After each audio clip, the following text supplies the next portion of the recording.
Hello বন্ধুরা, আমি অনুপম। আপনারা দেখছেন নাথ বাস কালেকশন। তো চ্যানেলে নতুন হলে চ্যানেলটি সাবস্ক্রাইবার করবেন, পাশে থাকবেন। তো বন্ধুরা, আজকে আমার পাখি ডেলিভারি যাচ্ছে দিল্লি। তো all over India delivery possible. আপনারা চাইলে আমার নাম্বার 8910655403 এই নম্বরে কন্ট্যাক্ট করতে পারেন। এটাই হোয়াটসঅ্যাপ নাম্বার। হোয়াটসঅ্যাপে আপনারা মেসেজ করতে পারেন।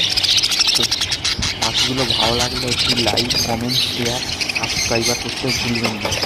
দেখুন পাখিগুলোর কোয়ালিটি দেখুন।